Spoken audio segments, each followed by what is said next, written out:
وَإِذَا سَأَلَكَ عِبَادِي عَنِّي فَإِنِّي قَرِيبٌ أُجِيبُ دَعْوَةَ الدَّاعِ إِذَا دَعَانِ فَلْيَسْتَجِيبُوا لِي وَلْيُؤْمِنُوا بِي لَعَلَّهُمْ يَرْشُدُونَ.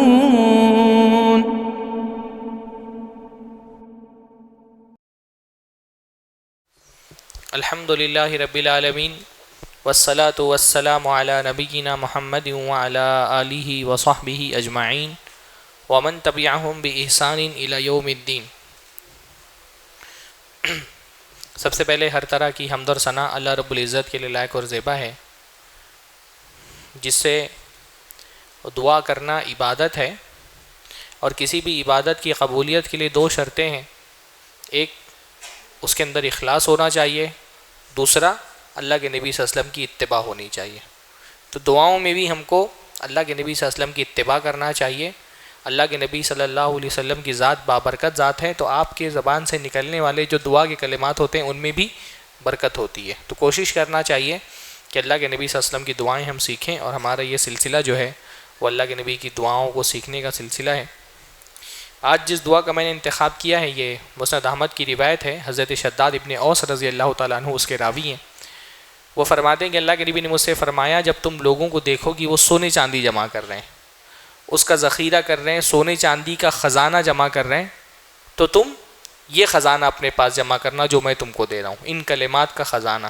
تو اللہ کے نبی صلی اللہ علیہ وسلم نے ان کلمات کو خزانہ کہا ہے، اس دعا کو خزانہ کہا ہے، اور خزانے کی طرح اس کو جمع کرنے اور اپنی دعاؤں میں مانگنے کا حکم دیا ہے. کیا ہے دعا وہ؟ اللہم انی اسألک الثبات فی الامر والعزیمۃ علی الرشد واسألک شکر نعمتک وحسن عبادتک واسألک قلبا سلیما ولسانا صادقا واسألک من خیر ما تعلم واعوذ بک من شر ما تعلم واستغفرک لما تعلم. یہ مسند احمد کی روایت ہے. سنن نسائی کی جس روایت میں ہے کہ اللہ کے نبی یہ دعا نماز میں بھی پڑھتے تھے. شیخ البانی نے اس کو ضعیف کہا ہے، لیکن حافظ زبیر علی زئی نے اس کو حسن کہا ہے. باقی یہ جو مسند احمد والی روایت ہے اس کی سند صحیح ہے. شیخ شعیب ارناؤت جو بڑے حدیث کے محقق ہیں اور ان کی پوری ٹیم نے مل کر کے مسند احمد کی تحقیق کی ہے، انہوں نے بھی اس حدیث کو حسن کہا ہے. اللہ تعالیٰ یہ دعا کیا ہے؟ اللہم، اے اللہ. ہاں، اللہم کا مطلب کیا ہوتا ہے؟ اے اللہ. تو یعنی علماء اللہ تعالیٰ کا ایک نام ہے نا جس کو کہا جاتا ہے اسم اعظم. ہاں، اسم اعظم مطلب ہوتا ہے اللہ تعالیٰ کا وہ نام جس سے اگر بندے دعا کریں اس کے وسیلے سے تو اللہ تعالیٰ اس دعا کو قبول کرتا ہے. اسم اعظم کے بارے میں اختلاف ہے علماء کے یہاں کہ اسم اعظم کون سا ہے. الگ الگ ناموں کو اسم اعظم کہا گیا ہے. امام ابن القیم کی ایک بہت اسٹرانگ رائے ہے، اور وہ یہ ہے کہ یہ اللہ ہی جو ہے وہ اسم اعظم ہے، کیونکہ اللہ تعالیٰ کے تمام صفات آخر میں جا کر کے اللہ ہی کی طرف لوٹتے ہیں. تو اللہ کے ناموں میں سب سے بڑا نام اسم اعظم ہے. تو وسیلے میں سب سے بڑا وسیلہ کیا ہے؟ اے اللہ. اللہم، ہاں، اے اللہ. اللہم انی اسألک، اے اللہ میں تجھ سے مانگتا ہوں، الثبات فی الامر، امر میں ثابت قدمی. امر میں ثابت قدمی کا مطلب ہوتا ہے، امر کا مطلب ہوتا ہے دین. امر کا مطلب ہوتا ہے دین. جیسے اللہ نے فرمایا نا، من عمل عملا لیس علیہ امرنا فہو رد، جو ہمارے امر میں کوئی ایسی چیز عمل کرے جس کے جو اس پہلے سے نہ ہو تو وہ مردود ہے. تو امر سے مراد کیا ہوتا ہے؟ دین. تو بندہ اللہ سے کیا کہہ رہا ہے؟ اللہ تعالیٰ میں تجھ سے دین میں ثابت قدمی مانگتا ہوں. دین پر چلنا تو ایک نعمت ہی ہے. دین کا آپ ایک سجدہ بھی کر لیں تو نعمت ہے، لیکن اصلی نعمت کیا ہے؟ دین پر ثابت قدمی ہے نا. عام حالات میں دین پر چلنے والے لوگ بہت سادہ ہوتے ہیں، پر اللہ تعالیٰ دین پر چلنے والوں کو آزماتا ہے. دو چیزوں سے آزماتا ہے، کبھی لالچ سے اور کبھی خوف سے. اور ثابت قدمی یہ ہے کہ لالچ اور خوف بندے کو دین کے راستے سے ہٹا نہیں پائے. استقامت اللہ تعالیٰ کی بہت بڑی نعمت ہے. استقامت کیا ہے؟ کہ بندہ دین پہ عمل کرنا شروع کیا، کرتے چلا جائے. اس کا ایمان، اس کا عقیدہ، اس کا عمل جو بھی اللہ تعالیٰ توفیق دے اس کو ڈٹ جائے. جو کام شروع کرے اس کو ختم نہیں کرے، اس پہ ثابت قدم رہے. اصل یہ ہاں اسلام کو اللہ رب العالمین کو آپ سے وہ والا دین مطلوب نہیں ہے کہ آپ ایک جوش میں آ کر کے سمندر کی لہروں کی طرح اٹھیں اور سمندر کے جھاگ کی طرح بیٹھ جائیں. جیسے ہمارے یہاں رمضان میں ہوتا ہے، یہ بھائی مسجدیں ماشاءاللہ بھر رہی ہیں، دوسرے فلور پہ بھی لوگ جا رہے ہیں، ہاں، اور بھیڑ اور جمگٹھا لگا ہوا ہے، اور ادھر چاند رات کو عید کا چاند دکھا اور پھر مسلمان بھی عید کا چاند ہو جاتے ہیں، ہاں، چاند رات کو چاند دکھتا ہے پھر مسلمان بھی عید کا چاند ہو جاتے ہیں، پھر وہ صرف جمعہ کو ہی دکھائی دیتے ہیں۔ اللہ تعالیٰ، اللہ کے میں فرمایا احب الاعمال الی اللہ ادومها وان قل، اللہ رب العالمین کو محبوب عمل وہ پسند ہے، اللہ کے نزدیک محبوب عمل وہ ہے جس پہ بندہ مداومت برتے، اس کو کرتا رہے، مستقل کرتا رہے، کنٹینیو کرتا رہے، گرچہ تھوڑا ہی کرے۔ ایک عادت آپ نے شروع کر دی ہے، اب اس کو دائم اور باقی رکھیے، اس کو چھوڑیے نہیں۔ استقامت بہت ضروری ہے دین میں، عقیدے کی بھی استقامت ضروری ہے، عمل کی بھی استقامت ضروری ہے۔ استقامت صرف عمل میں نہیں ہوتی، استقامت عقیدے میں بھی ہوتی ہے۔ ایک بار توحید کا عقیدہ اپنے دل میں بٹھا لیا، سب سے بڑی استقامت یہ ہے، پھر اس توحید کے راستے سے آپ کا دل ڈگمگانا نہیں چاہیے۔ ان الذین قالوا ربنا اللہ ثم استقاموا، جن لوگوں نے کہا ہمارا رب اللہ ہے، پھر اس پر ڈٹ گئے، تتنزل علیہم الملائکہ، فرشتے ان کے اوپر نازل ہوتے ہیں اور ان کو تسلی دیتے ہیں، اللہ تخافوا ولا تحزنوا، خوف مت کرو، غمگین ہونے کی ضرورت نہیں ہے۔ علماء نے کہا کہ کب فرشتے نازل ہوتے ہیں؟ اللہ نے کہا فرشتے نازل ہوتے ہیں، پر کب نازل ہوتے ہیں؟ مفسرین نے کہا ان کی موت کے وقت فرشتے نازل ہوتے ہیں۔ آپ سوچیں کتنے بڑے شرف کی بات ہے کہ آدمی مر رہا ہے، عالم برزخ اور عالم دنیا کی سرحد پر ہے، اپنے عزیزوں سے جدا ہو رہا ہے، جتنی دنیا کمائی تھی سب چھوڑ کر کے جا رہا ہے پیچھے، ایک اصلی زندگی کا آغاز ہونے والا ہے، آخرت کی زندگی کا دروازہ کھلا ہے، اور اس دروازے پر استقبال کے لیے فرشتے موجود ہیں۔ اللہ ہم سب کو بھی ان خوش نصیبوں میں شامل فرما دے، ہاں، کہ موت آخرت کا دروازہ ہے، ابھی اس دروازے پہ داخل ہونے والا ہے، ابھی مرا نہیں ہے، موت کا وقت قریب ہے، فرشتے پہلے سے آگے تسلی دے رہے ہیں، غم مت کرو، گھبراؤ مت، ہاں، تمہارے لیے اللہ کی طرف سے خوشخبری ہے۔ یہ کن لوگوں کو ملے گا؟ جنہوں نے کہا ہمارا رب اللہ ہے، پھر اس پہ ڈٹ گئے، توحید پر استقامت اختیار کرنا، اور یہ بہت بڑی نعمت ہے۔ دنیا میں آپ دیکھیں بہت سارے لوگ اللہ نے ایمان کی دولت سے نوازا، لیکن اس ایمان کی دولت کو سنبھال نہیں پائے، مرتد ہو گئے، کافر ہو گئے، دین سے بھٹک گئے۔ بڑے بڑے داڑھی والے، جبے قبے والے لوگوں کی تاریخیں آپ پڑھیے، اسلام کے راستے سے ہٹ گئے، ہاں۔ اس لیے ایمان والے بندے کو بہت ڈرنا چاہیے۔ جو بہت علم والے لوگ ہیں نا، جتنا بندے کے پاس علم ہوتا ہے اتنا اس کو ڈر ہوتا ہے کہ میرے قدم ڈگمگا نہ جائے، ہاں۔ قرآن کی بات کیسے؟ والراسخون فی العلم یقولون آمنا بکل من عند ربنا وما یذکر بها الا اولو الالباب ربنا لا تزغ قلوبنا، یعنی راسخین فی العلم کی دعا کہی گئی ہے۔ جن کا علم میں رسوخ ہوتا ہے نا، وہ کیا دعا کرتے ہیں؟ ربنا لا تزغ قلوبنا بعد اذ ہدیتنا، اللہ تعالیٰ ہدایت دینے کے بعد دل میں ٹیڑھا پن نہیں لانا۔ یہ علم والوں کی دعا بتائی گئی ہے۔ علم والوں کو یہ پتا ہوتا ہے کہ ہدایت صرف اللہ کی توفیق سے ملتی ہے، اللہ توفیق نہیں دے تو بندہ علم کا پہاڑ ہو کر کے گمراہ ہو جاتا ہے۔ آپ کو ہندوستان کی تاریخ میں آپ دیکھیں بھائی، جو منکرین حدیث کا اتنا بڑا طبقہ ہے، سر سید کتنا بڑا نام ہے، ہاں، بہک گئے، گمراہ ہو گئے، کا جنت نہیں، جہنم نہیں، فرشتے نہیں، اور شیطان کوئی چیز نہیں، عذاب قبر، سب کا انکار کر دیا، ساری جتنی بھی معجزات تھے سب کی سائنسی تعویل کر دی۔ سر سید اپنے دور کا کتنا بڑا نام ہے، لیکن علم والوں کو جب بندہ گمراہ ہوتے دیکھتا ہے نا، بندے کو یہ سمجھ میں آتا ہے ہدایت صرف اللہ کی توفیق سے مل سکتی ہے، علم کچھ کام نہیں آتا اگر اللہ تعالیٰ ہدایت کی توفیق نہ دے تو۔ بڑے بڑے مشائخ، یہ بھی مندر کا انوگریشن ہو رہا ہے، بڑی بڑی داڑھی لمبی ٹوپی پہن کر کے پہنچے تھے کہ نہیں پہنچے تھے لوگ؟ اللہ ہدایت نہیں دے، جاہل آدمی جو ہے نا ہمارے امت کا، اس کو بھی پتا ہے کہ شرک کیا، توحید کیا ہوتی ہے۔ بڑی بڑی ٹوپی داڑھی والوں کو نہیں سمجھ میں آ رہا ہے کہ توحید اور شرک کس چیز کا نام ہے۔ ہدایت صرف اللہ کی توفیق سے ملتی، اس لیے بندہ اس سے بہت ڈرا رہتا ہے۔ ہدایت مل جانے، بھائی سب سے بڑی دولت کیا ہے؟ ہدایت۔ تو سب سے زیادہ خوف کس کا ہوتا ہے؟ کہ یہی دولت نہ چھن جائے ہم سے۔ اس لیے اللہ کے نبی صلی اللہ علیہ وسلم بہت کثرت سے کیا دعا کرتے تھے؟ یا مقلب القلوب ثبت قلبی علی دینک، اے دلوں کے پھیرنے والے میرے دل کو قائم رکھنا اپنے دین پر۔ بھائی اگر نبی ثابت قدمی کی دعا کر رہے ہیں تو ہم کس کھیت کی مولی ہیں؟ دنیا میں کوئی انسان اگر اللہ سے دعا کرنے سے بے نیاز ہو سکتا تھا تو صرف اللہ کے نبی ہو سکتے تھے۔ آپ کو کیا ضرورت تھی دعا کرنے کی، جن سے اللہ خود فرما رہے ہیں وَلَسَوْفَ يُعْتِيكَ رَبُّكَ فَتَرْضَىٰ، اللہ آپ کو اتنا نوازے گا کہ آپ کو خوش کر دے گا۔ اللہ جس کو خوش کرنے کی تمنا خود اللہ کر رہا ہے، جن کو خوش کرنے کا وعدہ خود اللہ کر رہا ہے، وہ دعا مانگ رہے ہیں اللہ تعالیٰ سے۔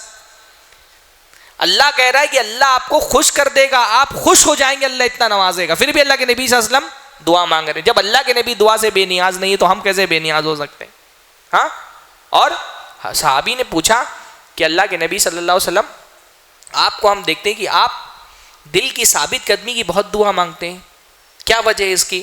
تو اللہ نے فرمایا بے شک دل اللہ تعالیٰ کی دو انگلیوں کے درمیان ہے، یقلب کیف یشاء، اللہ جیسا چاہتا ہے دل پھیر دیتا ہے، ہدایت والے دل کو گمراہی کی طرف لے کے چلے جاتا ہے، گمراہی والے دل کو ہدایت کی طرف لے آتا ہے۔ ہاں، دل اللہ کے ہاتھوں میں ہے، اس لیے یہ دعا اللہ کے نبی ہم بہت مانگتے تھے، یا مصرف القلوب ثبت قلبی علی طاعتک، اللہ تعالیٰ اب میرے دل کو اپنی اطاعت کی طرف پھیر دے۔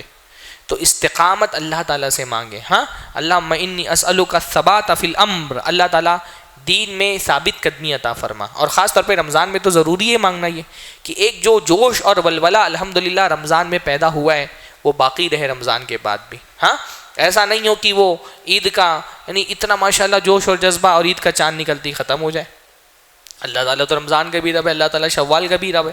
ہاں، تو ہمارے یہاں صورتحال یہ ہوتی ہے کہ جو مسجدیں رمضان میں بھری ہوئی ہیں شوال میں 4 لوگ دکھائی دیتے ہیں۔ ہاں، وہ ایک شاعر کا ایک شعر ہے کہ ظہر یک شوال کو مسجد میں تھے بس 4 لوگ، ایک جمن، ایک فقیرہ، ایک مؤذن، ایک امام۔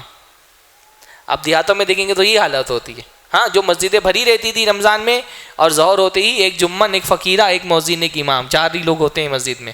اللہ ہم کو اس قسم کی جو عبادتوں کی توفیق اللہ نے رمضان میں دی ہے، جو تلاوت کی توفیق اللہ نے رمضان دی ہے، اس کو قائم رکھنے کے اللہ توفیق نصیب فرمائے۔ تو اللہم انی اسألک الثبات فی الامر، اللہ تعالیٰ میں معاملے میں ثابت قدمی، دین میں ثابت قدمی کی دعا تجھ سے کرتا ہوں، والعزیمۃ علی الرشد، اور ہدایت کی پختہ ارادے تجھ سے طلب کرتا ہوں۔ کہ ایک عزیمت کہتے ہیں عزم کو، حوصلے کو، پکا اور پختہ ارادے کو۔ تو اللہ تعالیٰ اگر تو نے ہدایت کا راستہ دکھا دیا ہے تو وہ حوصلہ، وہ طاقت، وہ قوت عطا فرما کہ اس ہدایت کے راستے پہ میں چل بھی سکوں۔ میں اس سے پہلے بھی بتا چکا ہوں یہ بات، ہدایت کا علم ہونا کافی نہیں ہوتا ہے جب تک اس پر چلنے کی توفیق نہ ملے، اس کا ارادہ پکا نہ ہو۔ تو اللہ مجھے عزم و حوصلے کے ساتھ، عزم بہت بڑی چیز ہے، یعنی اللہ کے نبی صلی اللہ علیہ وسلم اور اللہ کے نبی کے ساتھ 4 رسول ایسے ہیں جن کو اللہ نے اولو العزم من الرسل کہا ہے نا، یعنی 5 رسولوں میں سے 5 رسول ہیں جن کو عزم والا رسول کہا گیا ہے۔ کون تھے وہ رسول؟ نوح علیہ السلام، عیسیٰ علیہ السلام، موسیٰ علیہ السلام، ابراہیم علیہ السلام، اللہ کے نبی محمد صلی اللہ علیہ وسلم۔ ترتیب دیکھیں گے تو نوح علیہ السلام، ابراہیم علیہ السلام، موسیٰ علیہ السلام، عیسیٰ علیہ السلام اور اللہ کے نبی صلی اللہ علیہ وسلم، ان کو عزم والا رسول کہا گیا۔ تو عزم بھی اللہ تعالیٰ کی نعمت ہے کہ بندہ ڈٹ جائے، اس کا ارادہ پکا ہو، پہاڑ کی طرح مضبوط ہو، سمندر کی لہروں کی طرح نہ ہو کہ اٹھا اور دب گیا، پہاڑ کی طرح ہو کہ جب ایک بندے نے ہدایت کا راستہ پکڑ لیا ہے پھر نہ لالچ اس کو اللہ کے راستے سے ہٹا پائے، نہ خوف اس کو اللہ کے راستے سے ہٹا پائے۔ تو اللہ تعالیٰ ہدایت پر عزیمت عطا فرما، وَأَسْأَلُكَ شُكْرَ نِعْمَتِكَ، اور اللہ تعالیٰ تیری نعمت پر شکر کرنے کی توفیق عطا فرما۔ یعنی شکر تو ایک نعمت ہی ہے، اس نعمت پر شکر کرنے کی توفیق، یعنی شکر کرنے کی توفیق پر بھی اللہ رب العالمین کا شکر ادا کرنا ہے۔ اس لیے میں کہا کہ شکر یعنی نعمت، اس پر شکر، شکر کرنے کی توفیق پہ شکر، شکر کرنے کی توفیق پہ شکر، تو ایک تو سلسلہ ہو گیا جو ختم ہی نہیں ہوگا کبھی۔ ہاں، نعمتوں کی شکر کی توفیق بھی اللہ نہیں دے تو توفیق نہیں ملتی ہے۔ تو شکر، اللہ کے نبی صلی اللہ علیہ وسلم اپنی دعاؤں میں شکر کے لیے بہت دعائیں مانگتے تھے۔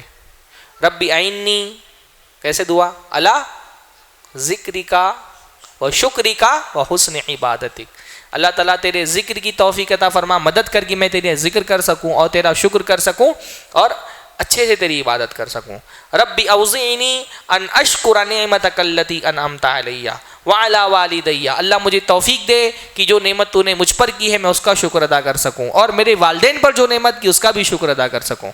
ہاں، وان اعمل صالحا ترضاہ، اور میں ایسے نیک عمل کر سکوں جس سے تو خوش ہو جائے، جو تجھ کو خوش کر سکے۔ ہاں، بلکہ ایک دعا تو اللہ کی بھی فرماتے مانگتے تھے، اللہم اجعلنی لک شکارا، اللہ تعالیٰ مجھے شکار بنا دے۔ شکار مطلب کیا ہوتا ہے؟ بہت زیادہ شکر کرنے والا۔ ہاں، یعنی شاکر ہوتا ہے شکر کرنے والا، شکار یعنی جیسے غفار مطلب ہوتا ہے نا بہت زیادہ مغفرت کرنے والا، تو شکار بہت زیادہ شکر کرنے والا. تو شکر پہ تو ہم الحمدللہ فجر کی نماز میں گفتگو کر سکیں. تو اسألک شکر نعمتک، اللہ تعالیٰ میں تجھے تیری نعمتوں پہ شکر کی توفیق عطا فرما. وحسن عبادتک، اور عبادتوں کو کہ حسن عطا فرما دے. عبادتوں کا حسن کیا ہے؟ سب سے پہلے تو عبادتوں میں جو فرائض ہیں ان کی پابندی کی توفیق اللہ تعالیٰ دے دے، ہے نا. کیونکہ اگر فرائض کی پابندی نہیں کر رہا ہے تو بندہ ناقص ہے، اس کی عبادتیں ہی ناقص ہیں. پھر ان کی کوالٹی میں جو بھی آج صبح گفتگو ہوئی ہے نا کہ خشوع کے ذریعے سے کیا ہوتا ہے، عبادت کا حسن بڑھتا ہے، عبادت کا جمال بڑھتا ہے. آج بھی گفتگو ہوئی فجر میں، کل بھی انشاءاللہ فجر کے بعد اس پر گفتگو ہوگی. تو اچھی عبادت کرنے کی توفیق دے، حسین عبادت کرنے کی توفیق دے، خشوع کے ساتھ، للہیت کے ساتھ، اخلاص کے ساتھ. اسی طرح حسن عبادت میں نبی صلی اللہ علیہ وسلم کی اتباع بھی آتی ہے، یعنی عبادت جو ہے وہ دو چیزوں سے حسین بنتی ہے، ایک اخلاص سے اور دوسرا اللہ کے نبی صلی اللہ علیہ وسلم کی اتباع اور متابعت سے. تو اللہ تعالیٰ نبی کے طریقے پر اتباع عبادت کرنے کی توفیق نصیب فرما. نمازیں، روزے، حج، زکوٰۃ، اخلاق، معاملات، سب میں مجھ کو نبی کے رنگ میں رنگنے کی، نبی کی سیرت کے سانچے میں کچھ کو ڈال لینے کی توفیق نصیب فرما. وَأَسْأَلُكَ قَلْبًا سَلِيمًا، اور اللہ تعالیٰ میں تجھ سے پاک دل کا سوال کرتا ہوں. اب دل میں نے بتایا نا، دل کی انسان کی زندگی میں بہت اہمیت ہے. الگ میں فرمایا اللہ ان فی الجسد مضغۃ اذا صلحت صلح الجسد کلہ واذا فسدت فسد الجسد کلہ. جسم میں ایک عضو ایسا ہے جب تک وہ صحیح رہے گا پورا جسم صحیح رہے گا، وہ خراب ہو گیا تو پورا جسم خراب ہو جائے گا. قلب سلیم یعنی پاک دل. اب دل میں بہت ساری گندگیاں ہوتی ہیں. کفر کیا ہے؟ دل کی گندگی ہے. ناشکری کیا ہے؟ دل کی گندگی ہے. نفاق کیا ہے؟ دل کی گندگی ہے. بغض و حسد کیا ہے؟ دل کی گندگی ہے. کینہ و کپٹ کیا ہے؟ دل کی گندگی ہے. شبہات کیا ہے؟ دل کی گندگی ہے. شہوات کیا ہے؟ دل کی گندگی ہے. ابھی پورا ایک موضوع ہے یہ. اگلے سال انشاءاللہ تعالیٰ، اس سال دل کی عبادتوں میں گفتگو ہوئی ہے، اگلے سال توفیق ملی تو انشاءاللہ دل کے امراض پہ گفتگو کریں گے ہم. ہاں، بہت سارے مرض دل کو لگتے ہیں. جیسے دل میں فزیکلی دل مادی طور پہ بیمار ہوتا ہے نا، ویسے اسپریچولی بھی دل بیمار ہوتا ہے. بہت ساری ڈیزیز جو ہے نا اسپریچول ڈیزیز ہوتی ہیں دل کی. تو جب ہم نے کہا اللہ تعالیٰ ہمارے دل کو پاک کر دے تو سارے اسپریچول ڈیزیز آ گئے اس کے اندر. پاک دل کتنا اہم ہے. قیامت کے دن آپ کا دل ہی تولا جائے گا. آپ کے دل کی بنیاد پر فیصلہ ہوگا کہ آپ کو جنت میں جانا ہے کہ جہنم میں جانا ہے. ہاں، یوم لا ينفع مال ولا بنون الا من اتى اللہ بقلب سلیم. جب انسان کو مال اور اولاد فائدہ نہیں پہنچائیں گے. فائدہ کیا پہنچائے گا؟ جو اللہ کے پاس سلیم دل لے کر کے آیا. سلیم من المرض، سلیم من الکفر، سلیم من النفاق. کفر سے، مرض سے، نفاق سے پاک دل. تو وہ دل ہم کو چاہیے جو قیامت کی دن ہم کو فائدہ پہنچا سکے. وَأَسْأَلُكَ قَلْبًا سَلِيمًا وَلِسَانًا صَادِقًا، اور اللہ تعالیٰ سچی زبان عطا فرما دے. زبان یعنی دل کے بعد زندگی دنیا سب سے زیادہ بڑا رول کس کا ہوتا ہے انسان کی زندگی میں؟ زبان کا، ہے نا. اللہ میں فرمایا اذا اصبح ابن آدم فإن الأعداء كلها يكفر اللسان.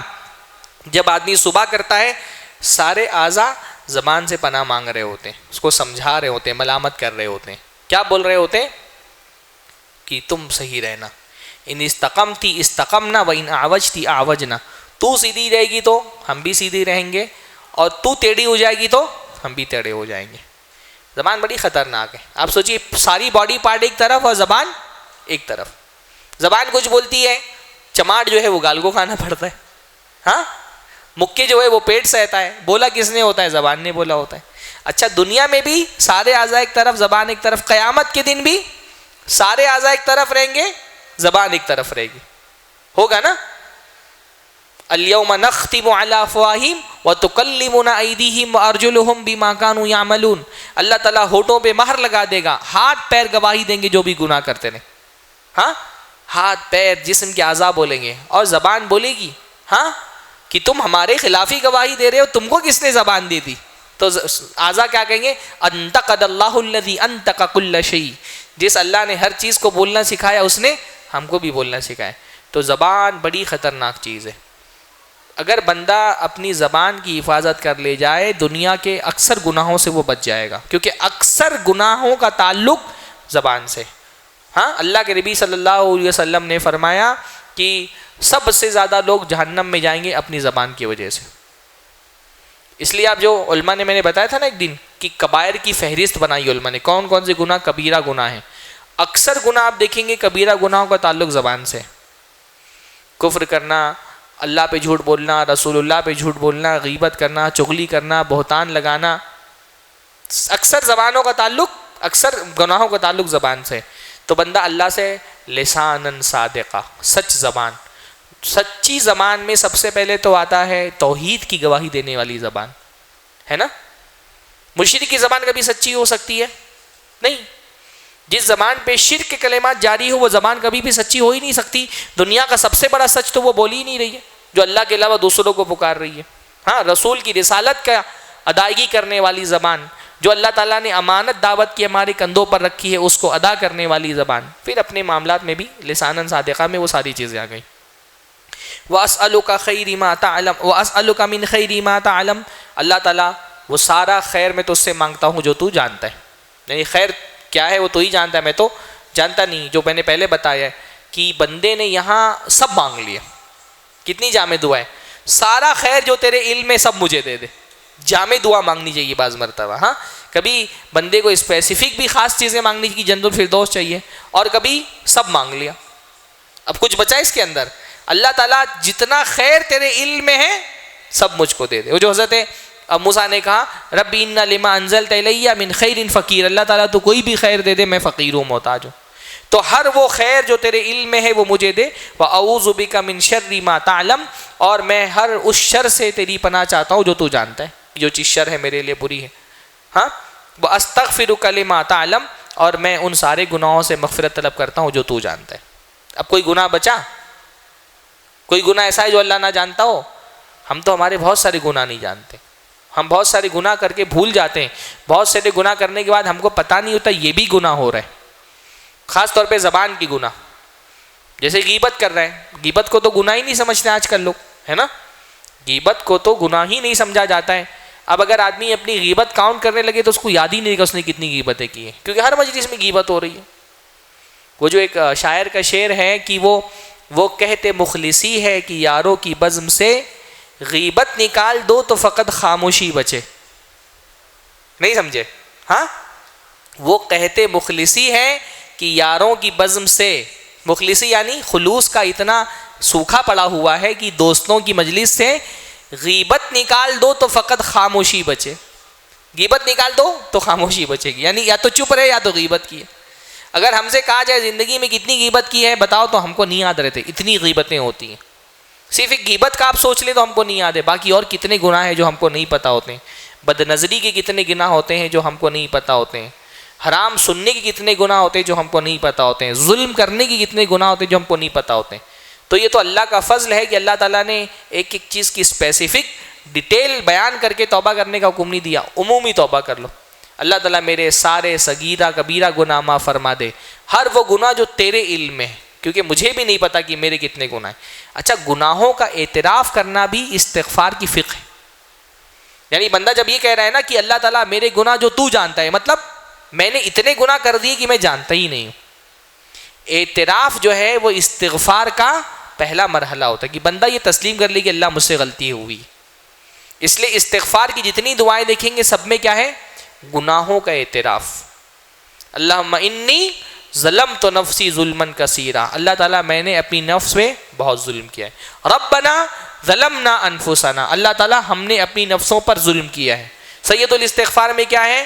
ابوء لک بنعمتک علی و ابوء بذنبی، اللہ تعالیٰ تیری نعمت کا بھی میں اعتراف کرتا ہوں، اپنے گناہوں کا بھی اعتراف کرتا ہوں. توبہ کرنے سے پہلے کیا کرنا چاہیے؟ شیطان کی طرح ڈٹ نہیں جانا چاہیے. شیطان میں حضرت آدم میں کیا فرق ہے؟ شیطان نے ایک تو غلطی کی، پھر اس کو جسٹیفائی بھی کرنے لگ گیا. میں نے سجدہ نہیں کیا کیونکہ تو نے مجھے آگ سے بنایا، اس کو مٹی سے بنایا. حضرت آدم نے غلطی حضرت آدم سے بھی ہوئی، ان سے بھی کہا گیا تھا پیڑ کے قریب نہیں جانا، لیکن پھل کھا لیا. پر وہ جسٹیفائی نہیں کیا، انہوں نے اپنی غلطی کو تسلیم کر لیا. ربنا ظلمنا انفسنا وان لم تغفر لنا وترحمنا لنکونن من الخاسرین، اللہ ہم نے اپنی جانوں پہ ظلم کیا ہے، تو اگر مغفرت نہیں کرے گا، معاف نہیں فرمائے گا تو ہم خسارہ اٹھانے والوں میں سے. اعتراف کرنا گناہ کا، تو اس میں اعتراف بھی ہے کہ اللہ میں نے اتنے گناہ کر دیے، مجھے پتہ بھی نہیں میں نے کتنے کیے، پر تجھے تو پتہ ہے. تو جو گناہ میرے تجھے پتہ ہے اللہ سب معاف فرما دے. تو کوئی گناہ اس میں بچا؟ اس میں صغیرہ بھی آ گیا، کبیرہ بھی آ گیا. ہاں، تو رمضان میں صغیرہ گناہ تو روزے سے بھی معاف ہوتے ہیں اور قیام سے بھی معاف ہوتے ہیں، لیلۃ القدر جاگنے سے بھی معاف ہوتے ہیں. پر کبیرہ گناہوں کے لیے توبہ کرنی چاہیے. تو کبیرہ جب آپ اس طرح سے الفاظ پڑھتے ہیں کہ اللہ تعالیٰ میرے صغیرہ کبیرہ سارے گناہ معاف فرما دے، تو کبیرہ گناہ بھی معاف ہو جاتے ہیں الحمدللہ. یاد کر کر کے بھی گناہوں سے معافی مانگنا چاہیے. جو نہیں یاد آ رہے، اللہ کی بھی دعا تھی کہ اللہ تعالیٰ جو مجھے یاد ہیں ان سے بھی میں تیری پناہ چاہتا ہوں، مغفرت چاہتا ہوں، جو گناہ نہیں یاد ہیں ان کو بھی معاف فرما دے. تو یہ بڑی پیاری دعا ہے. اللہ کی بھی نے اس دعا کو خزانہ کہا ہے. میں نے جو لوگوں نے گروپ جوائن کیا ہوا ہے میرا، تو میں نے آج درس سے پہلے ہی وہ دعا بھیج دی تھی، اور اگر نہیں جوائن کیا ہے تو اس کو جوائن کر لے تو وہ دعا مل جائے گی.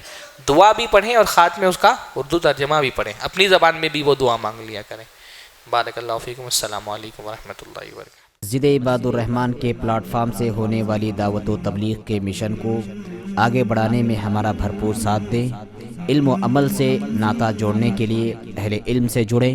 مسجد عباد الرحمن کے یوٹیوب چینل کو سبسکرائب کریں اور آگے شیئر کرنا ہرگز نہ بھولیں. فجزاکم اللہ خیر.